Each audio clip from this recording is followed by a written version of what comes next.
Back with you at the Pepsi Center in Denver, Colorado. Whenever we're in Denver, we like to have Nathan Mackinnon with us on After Hours, especially when he's as hot as he has been.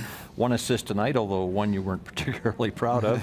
But you went into yesterday's game as the first Avalanche player to record 20 points in 10 games since Joe Sakic did it back in '06. So now you've earned a comparison to the great Joe Sakic. How's that make you feel?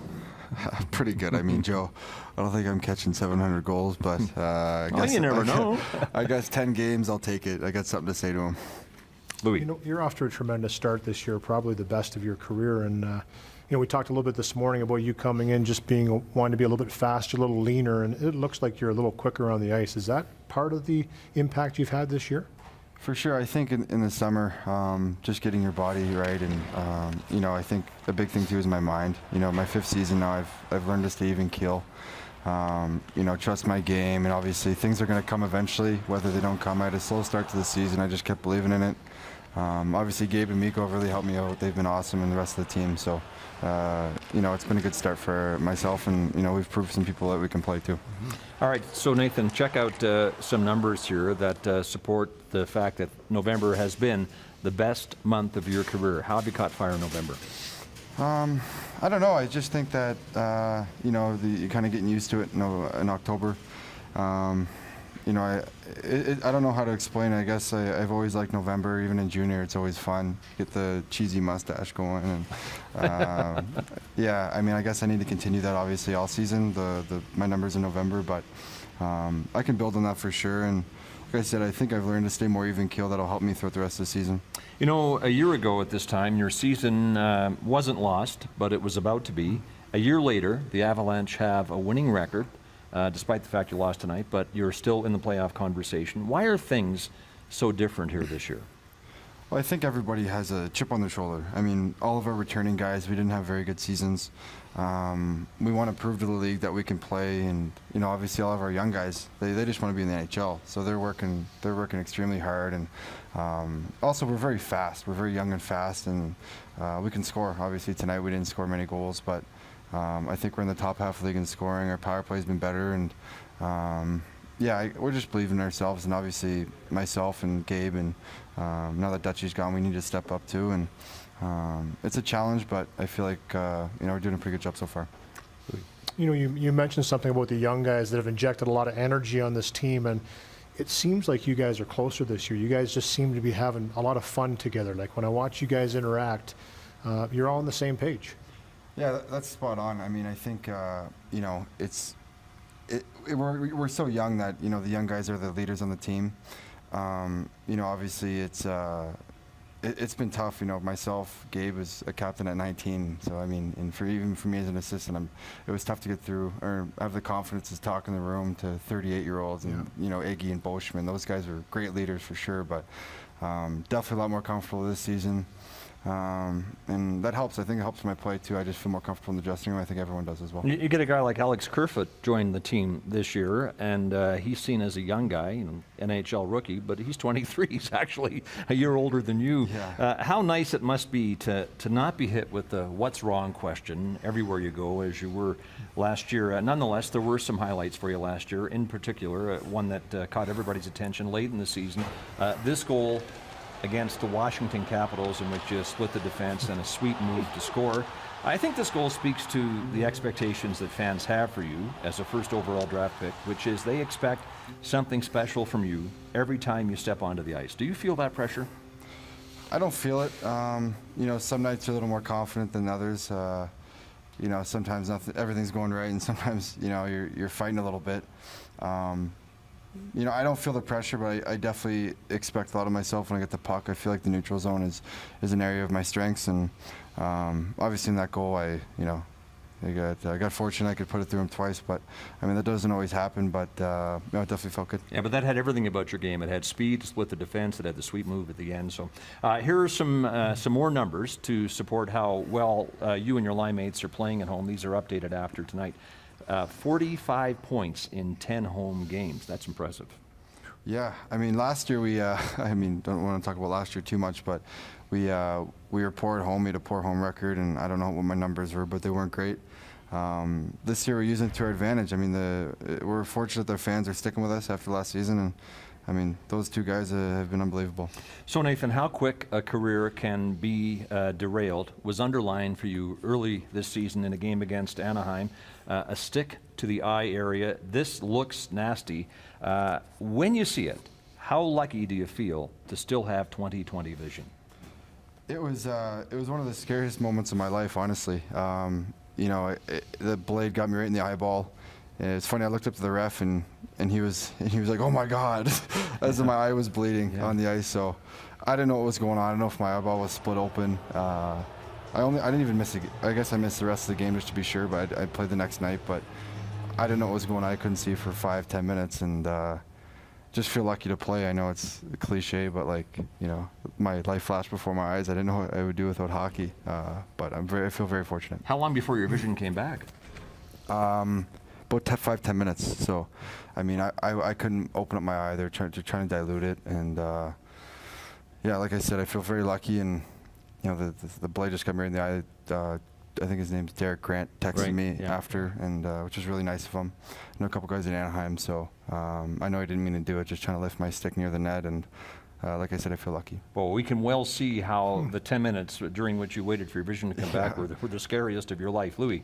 Yeah, you know, eyes are nothing to joke about, that's for sure. And you talked a lot about your teammates, line mates especially, Landeskog and young Mikko Rantanen. You know, people maybe don't give him enough credit. He's one of those guys that's really kind of broke onto the scene, but you've really developed a nice chemistry with those three guys. Two guys. Yeah. I mean, Mikko was really underrated in the. You know, he was on a really poor team last year, so he didn't get the numbers, but he played great. He was our only 20-goal scorer. This year, I think he's tied or leading our team in goals, and we developed really good chemistry. Even last season, I thought we had a lot of chances that we just couldn't bury on, and we were just fighting it all year. It's tough with that bad of a losing record, but I think Mikko is one of the best rookies in the league, and he's 6'4", 225, and he's only 20 years old, so he's a force, and he's going to be one of the best wingers in the league for a long time. So 2 brilliant seasons with the Halifax Mooseheads saw you become the first overall draft pick 2013. Nico Hischier was first overall from the Halifax Mooseheads this year. And just look at this list of players to go in the first round from Halifax since 2013. It includes Jonathan Drouin, Nick Ehlers, Timo Meier. What is it about the Mooseheads that has seen them become such a provider of top-flight NHL talent? Well, I think it starts at the top with Bobby Smith and Cam Russell. You know, I was very fortunate. I got traded there when I was 15 to Halifax after I got drafted. And another guy who's gone now is in Drummondville, Dominic Ducharme. You know, personally, when I was 16, I think a lot of teams would like to keep their guys for 4 or 5 years so they could build something. But Dom told me he wants me to be in the NHL in 2 years from now. He doesn't want me back in Halifax after that, and I thought that was cool. You know, I wasn't even 16 yet, and he was telling me that. So they put a lot of confidence in me. They gave me every opportunity to succeed, and I think they're doing the same thing with all these guys coming in. You know, I'm sure us winning really helped attract Europeans to come to that organization. But even before that, they did a great job, and I feel very lucky to play for Halifax. So your speed is one of your strong suits, if not the strongest. Last time we had you on this program, we talked about your match race with one of the great Canadian short track speed skaters of all time, Charles Hamlin, and here we see you beat him on the straightaway, although you couldn't beat him in the full lap. No. But this does speak to your speed. So now we will move to a commercial that you did, I think, this summer or maybe this fall. Here you are challenging people in that commercial. It's a CCM commercial. We'll see it now.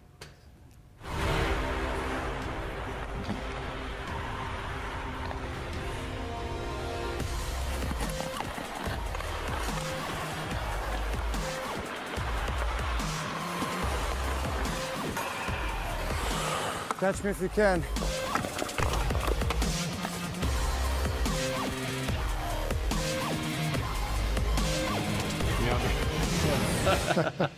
Well, I guess we're not above big-time plugs on this program, but there was one for CCM. So the challenge was for people to prove they were faster than you to win a pair of skates.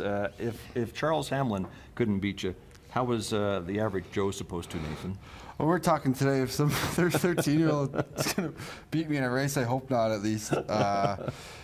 Yeah. Well, how do they win the skates? I think they just put their name in the contest, and hopefully they get a free pair of skates. I don't even know if anyone's getting a free pair of skates. I have to contact CCM on that one. All right. Well, we wanted to show it because it does speak to your speed. The two most famous exports from Cole Harbour, Nova Scotia, you and Sidney Crosby. Sidney Crosby has now brought the cup home 3 times to Cole Harbour, most recently this summer. Yeah. When you see the reception it gets and how much it means to your home team, how much does this increase your desire to be the one bringing the cup home? It does a lot. I think I've gone to back-to-back cup parties, so I got that under my belt. I got a couple more than most people do. But yeah, it does. I mean, I'm so happy for him. I wish the best for Sid. If I can't win it, I hope he does every year. I see the way he works every day and how dedicated he is and how much he deserves it. But I mean, as time goes by, I know I'm young, but you know how many chances you get. So, we want to make the playoffs this season, and obviously it drives me to see how much people appreciate it. Back home, they love the cup. Sid always takes it to the Veterans Hospital, and some of those men are 90, 95 years old. Have never even seen it, so it's cool. I mean, it's definitely touched a lot of people, and I'd love to be a part of that. Louis. Training with him, you've talked about in the past, just makes you strive to be better and better. This team here right now, though, with the most recent move, the cupboard's starting to get full with young prospects, and there'll be more in the future. It's looking pretty bright in the future here for Colorado. You guys have really turned a corner quickly here, I think. I think so too. I mean, just these days with all the parity. I mean, a couple years ago, Toronto came last place, and then they fought Washington last year in the playoffs, and we felt like we'd do the same thing this year. Obviously, we had a big trade. We got a lot of young guys. That Sam Girard is a special player. We have Cale Makar, we have Connor Timmins. We have a lot of good deep prospects. A lot of good, Tyson Jost, and signed a couple college guys, Kerfoot and Tony Otto. So I'm really excited, and I think everyone else is. I mean, I think people don't realize how deep we are in our prospect pool and how great of a job Joe and Chris McFarland have done. So really excited about the future. You and Sidney remain close friends. You still have those furious off-ice training sessions in the summer in which you're fiercely competitive. You worked at his hockey school this past summer, as you have, I think, for the last 2 summers. Can you confirm it is the most popular hockey school in the world? It definitely is in Cole Harbour, that's for sure. No, but they come from all over the world for it, right? Yeah, there's Japanese kids, and I mean, kids from Montana and Sweden, everywhere. It's so many different languages, and I mean, I've never seen so many volunteers on the ice. I think this is like a 1 to 2 volunteer kid ratio. I mean, everyone wants to work the camps. But yeah, it's a great event. All goes to his charity, and it's a lot of fun. Now, did you build a house this summer next to Sidney Crosby's? Yeah, I did. I'm his next door neighbor. And is he happy about that? I don't know. I mean, I only got in there for a week last summer, and I think I went over to his house every night for dinner. He's a good cook, so I'm going to take advantage of it, but he might be moving soon. So you're very close to each other? Yeah, probably like in terms of homes, I mean. Yeah. Probably like a 5-second driveway to driveway. So. Here's a tweet from DJ. Do you watch the 24/7 Donair Cam? I'm not sure what that is, and are they really that good? They're the best. I think I'm pretty sure it's only an East Coast thing. People don't even, on my team, haven't even heard of them. They're definitely a cheat meal in the summer. Yeah, I mean, me and my buddies all love them for sure. Well, Donairs are the quintessential Haligonian gastronomic experience. I think they're shaved beef on a Lebanese pita with a lot of sauce, whatever. Donair sauce. And they're best served at about 2 in the morning in They're Pizza delicious. Corner, right? I wouldn't know about that, but I've heard, they're best served around that time. So you hear. Late night snack. I've heard that, yeah, Pizza Corner, yeah. Louis. Yeah, I've had a few Donairs in my day, that's for sure. There's no question about that. Well, but, Louis played in Cape Breton, so. Yeah, you know we were about talking about, you guys don't really get rocking there until a little bit later in the night, but there's always those stands that are set up on the road for people that want to get a bite to eat on the way home. Absolutely, they're everywhere. They're some of the best. Unbelievable, yeah. Like I said, I mean, that's a go-to. It's either pizza or Donairs, that's it. There's no burgers or anything like that. So that's what we do in the Maritimes. Yeah. Let's discuss your acting career. You've made guest appearances on Mr. D and the Trailer Park Boys. Here's a sample of your work in the Netflix promo for Trailer Park Boys. Who are you? That's Nathan Mackinnon, you dumbass.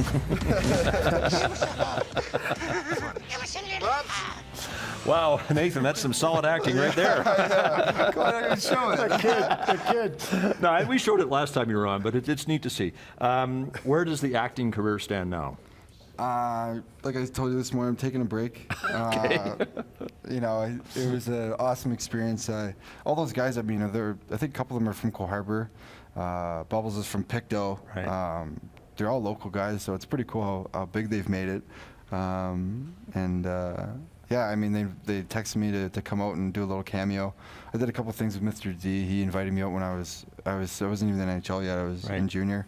Really But you fun and to do, Cameron so. Critchlow did an appearance on one of his programs in which he advised you to stay in school and not pursue hockey. Yeah, right? exactly. Jerry's a funny guy. I mean, the Chillicothe boys are awesome too. So. Yeah. Louis.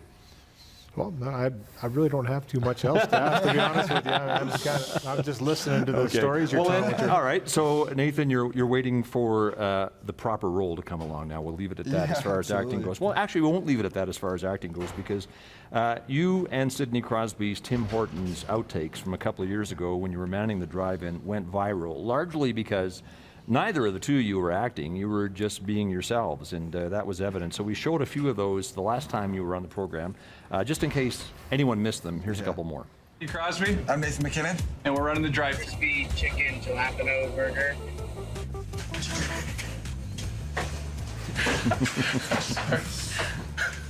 Sidney Crosby! From Cole Harbour. Who He else? was loving this too, wasn't he? Sometimes called me McGinnis. Oh, man. Begins with last name begins with an M. McGinnis. And then there was the woman that said that you were too young for her, Yeah. and then when she saw you at the drive-through window, she said, "Well, you're still too young." And I think you said to her, "Well, I'm young, but I'm mature for my age." Now you're 22 and even more mature. Right? Yeah, really mature these days. Yeah. Did you guys shoot anything this summer? Yep. We shot another little snippet. We're in the dressing room. Just he kind of went up to me by putting the C over my A. It was good. I mean, I think those drive-throughs were awesome. I mean, like you said, we were just messing around, and we were just filming us. We had an awesome time. A little disappointed that people in Cole Harbour don't know who I am, but I guess I gotta win a couple cups. Yes, your day will come. Yeah, I gotta win a couple cups, but it's all good. You mentioned Joe Sakic earlier on, and he was one of my favorite players to play against and watch play the game. The general manager of the team and the job that he's done. But what type of an influence has he been on you as a player, a guy that's kind of been through it himself as a star in the game? He's been awesome. I mean, he's been very patient with me for the last 3-4 seasons. He's like in Halifax, he's instilled a ton of confidence in me. He's a guy that I can talk to about, he's one of the best players ever. I mean, he's one of the best goal scorers ever. He's a winner. So it's fun to talk to him about plays, and, if I'm fighting him out there, he'll kind of chirp me. He's a funny guy, and you can see why he's a captain for 20 years in the NHL. Class act, and he's done an awesome job, especially as of late. I mean, getting all these prospects, and we're lucky to have him. Nathan, you mentioned your coach, Jared Bednar, earlier. I want to show you a piece of video, but before we see it, how even-tempered would you say Jared Bednar is? Really even keel, which is great. Bedsy's a pretty chill guy, and easy to talk to, very approachable, which I think is very important these days. And he didn't really have a fair shake last year. I thought he got the job late August, and this year he's been awesome. I mean, I think he obviously prefers a young team coming from the AHL. We had a very young, fast team there in Lake Erie, and similar here. Like I said, he's been great this season, and it's nice not having a coach that's up and down all the time. He talks to everybody, he respects everybody, and he's been great. All right, so he's coached for 15 years. Let's go back to 2010. He was an assistant coach for Abbotsford in the AHL, working for Jim Playfair, who had one of the most memorable attacks of spontaneous combustion a coach has ever had. And there's Jared Bednar behind him, trying to convince. Oh my God! I didn't know that. Trying to convince Jim Playfair to keep his clothes on, and please don't break any more $250 sticks. That is, oh my God! I haven't seen that clip in a while. Well, I get mad, but I don't know how someone can get that bad. But you've seen that before, but did you know that was Jared Bednar standing I had behind no him? idea, but you see him in the back being all calm and even keel. He's just trying to calm him down. You know, one thing he said to us this morning is that you are an emotional guy and you get fired up, and that's one of the things you've had to really concentrate on keeping in check to keep yourself focused in the right direction. Is that just part of the maturing process for you and just learning how to use that at the right times? Absolutely. I mean, I think it's been a big thing for me. I think in the past that I could get a little distracted by my emotions. I'm a very emotional person, and pretty much everything. I get fired up, and I think that could distract me from what I need to do on the ice. And I think that's another thing I've really worked on this season is just, sticking to my process goals and trying to, accomplish those every night and not focus on the numbers, which is a big thing for me. And like I said, I mean, I am very emotional, and I'm definitely trying to keep that in check. But it's easy with the guys in the room now. Makes it easy for me. So, Nathan, we had to do some serious research to find this piece of video that we're going to see here in a moment. Nathan Mackinnon, I think at the age of 14, doing a video lecture on nutrition How you gonna for do this, athletes. Steve?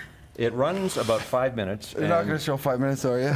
Yeah, we got the time. So Oh, we're yeah. the whole thing. No, I'll we give you don't. 5 seconds. Come on. I can't. No, we're I not going to haven't- show the whole thing. I can't. No, it's good. So here are two of the very valuable pieces of information dispensed by 14-year-old Nathan Mackinnon. Hi, I'm Mackinnon here to talk to you about how an athlete's nutrition affects my performance. Personally, the most important thing I think is water. Water is the most important components for an athlete's performance. During it, sodium, you lose sodium and fats. But remember, this is a simple carbohydrate, so intake is recommended after, not before. Oh my God. Okay, now my favorite part by far, and I'm sure the favorite part of everybody watching, was you're almost at the end. You're about 4 minutes I'm into this killing it. 5-minute lecture, I'm killing my- and the bedroom door opens, and it's either your mother or your sister, right? No, it's my And you- roommate. It's Oh, my okay. roommate, Danny Tyrone. He's playing for New Hampshire. He's a goalie there. So yeah, he was interrupting my. He's actually a health freak, so I'm sure he did the whole project. So clearly for you're me. thinking at that point, though, oh God, don't tell me I have to do this whole thing I again. know. I'm wearing my gave him the cutoff Heisman. shirt. Look- It's like, Right. stay away. Yeah, I'm 14 doing a school project. I can't believe you guys found that. We find everything. Yeah, everything, Nathan, eh? great to have you on the program. Really appreciate a lot. it. So, Nathan Mackinnon, enjoying one of his best seasons of his career. Well, the best month of his career for sure. Our guest in After Hours.